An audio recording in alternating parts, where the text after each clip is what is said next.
33, copy 1040 on your MDC, 718 in Robert. Different address. This is 2 counts of trafficking and stolen property, $17,000 bond each. If he's at that job site, he's at a job site this morning. We got to find him. This guy, it's kind of hit or miss whether or not he's at the house.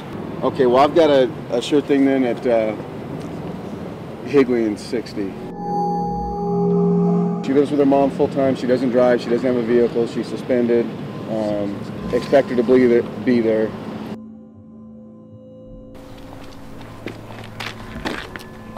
Well, basically, it's our unit's responsibility to go out and enforce these court orders, these warrants that are issued by Superior Court here in Arizona and local and federal courts, and enforce these court orders for promises to appear, failure to appear, grand jury warrants, all different levels of warrants, misdemeanor and felony.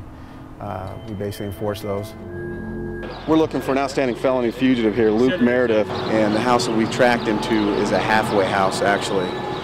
So we've got a whole bunch of individuals that are paroled and early release and whatnot that are all residing there, and they're next door to each other. So we're trying to determine whether or not he's there before we go and start having to deal with a large amount of these individuals all at the same time.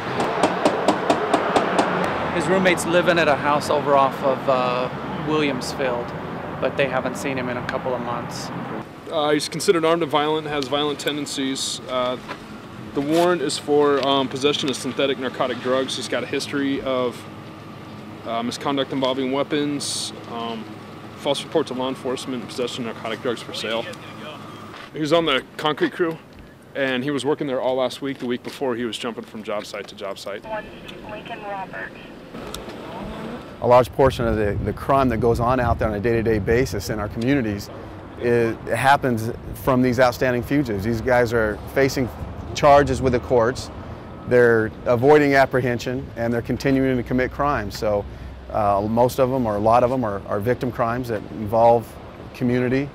So a lot of the crimes that are going on out there are being committed by these outstanding fugitives. So I think it is a service to the community by making these guys accountable and get them off the streets, because they're a lot of the people responsible for the crimes that are going on out there. Fugitives, is dangerous because the people are obviously actively trying to evade law enforcement and evade capture.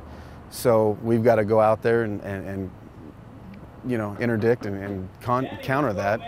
So by that in itself, by its very nature, is, I think, inherently dangerous.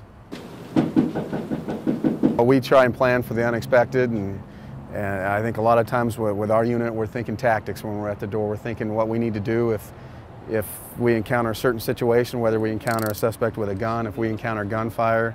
We're thinking of our different options and tactics that are available to us, I think, is what most of us think about.